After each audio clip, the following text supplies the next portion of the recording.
আমি একজন মুসলিম, আমি একজন মুসলমান, এই পরিচয়টা দিতেই আমার কাছে সবচেয়ে ভালো লাগে। বাংলাদেশে 92 জনের মতো শতকরা মুসলমান। এখানে আসলে বাস্তবতা হলো নীতি আদর্শ রাষ্ট্রীয় পর্যায়ে থাকবে ইসলাম, এটাই বাস্তবতা। একটা বাক্স পাঠাতে পারি তাইলে এটা দেশের জন্য, ইসলামের জন্য, মানবতার কল্যাণ হবে এবং মানুষের যে চিন্তা চেতনা এটা আশা বাস্তব হবে। এই লক্ষ্যেই আমরা আগে কাজ করে আসছি, এখনো কাজ করতেছি। তার সুবাদেই আজকে আমরা 5টা ইসলামী সমন্বয় দল নিয়ে আমরা আলোচনা করে অনেকটাই একটা বাক্স পাঠাবার ব্যাপারে আমরা ঐক্যমতের দিকে অনেকটা এগিয়ে গেছে। একটা বিষয় হচ্ছে যে আপনি একটা দলের প্রধান, কিন্তু তার চেয়েও বেশি আপনি চরমনার পীর নামে বেশি পরিচিত। এই দুই, একজন রাজনীতিবিদ এবং পীর সাহেব নামে, এই দুইটার মধ্যে আপনি কোন পরিচয়টা দিতে বেশি স্বাচ্ছন্দ্য বোধ করেন? আমি আসলে বিশেষভাবে আমি একজন মুসলমান, এই পরিচয়টা দিতে আমার কাছে বেশি স্বাচ্ছন্দ্য বোধ হয়। আর এখানে পরিচিতির জন্য এক একটা লকব উপাধি ওইভাবে আসে, সেভাবেই সম্পৃক্ত আছে। কিন্তু আমি একজন মুসলিম, আমি একজন মুসলমান, এই পরিচয়টা দিতেই আমার কাছে সবচেয়ে ভালো লাগে। একটা বিষয়, এবার আমরা একটু রাজনীতিতে ফিরতে চাই। আপনার পীরের ইতিহাস শুনছিলাম, সেটা হচ্ছে 5 আগস্টের আগের বাংলাদেশ এবং 5 আগস্টের পরের বাংলাদেশের মধ্যে কেমন পরিবর্তন দেখছেন আপনি? এটা তো আমরা বলবো, আমরা গ্রাম্য অনেক সময় আলোচনার মাধ্যমে বলি দিন আর রাতের পার্থক্যের মতো। কারণ বাংলাদেশ স্বাধীন হলো 71-এ, 53 বছর শেষ হওয়া, 54 বছর চলছে।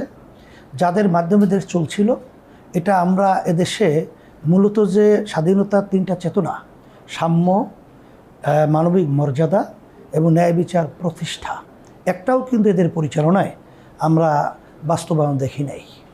বরঞ্চ আমরা পেয়েছি দলীয়করণ, ফ্যাসিস্ট চরিত্র, আমাদের দেশের টাকা দিয়ে বিদেশে পাচার করা এবং দলীয়করণের মাধ্যমে মানুষদেরকে হয়রানি করা এবং যে উদীয়মান আমাদের ভবিষ্যৎ প্রজন্ম সন্তানদেরকে বিভিন্ন কায়দায় তাদেরকে ধ্বংস হওয়ার মতো তাদের আচরণগুলো আমরা লক্ষ্য করেছি।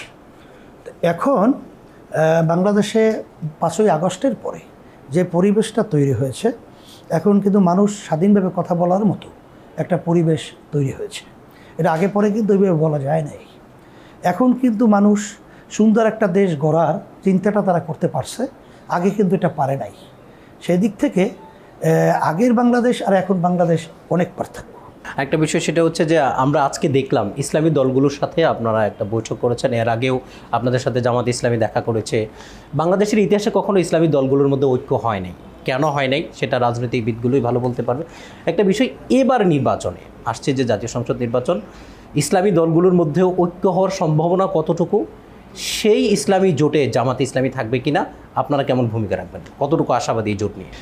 এখানে বাংলাদেশে 92 জনের মতো শতকরা মুসলমান। এখানে আসলে বাস্তবতা হলো নীতি আদর্শ রাষ্ট্রীয় পর্যায়ে থাকবে ইসলাম, এটাই বাস্তবতা।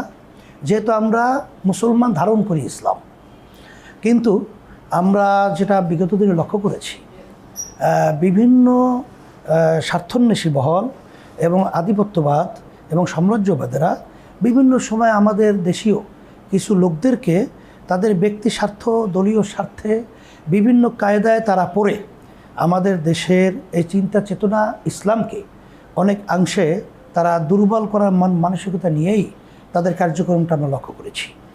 এইটা আমরা এখন লক্ষ্য করছি যে ইসলামী দলগুলো আমরা যদি সবাই একত্রিত হয়ে পরামর্শ ভিত্তিক ইসলাম দেশ মানবতার কল্যাণের জন্য একটা বাক্স পাঠাতে পারি, তাইলে এটা দেশের জন্য, ইসলামের জন্য, মানবতার কল্যাণ হবে এবং মানুষের যে চিন্তা চেতনা এটা আশা বাস্তব হবে।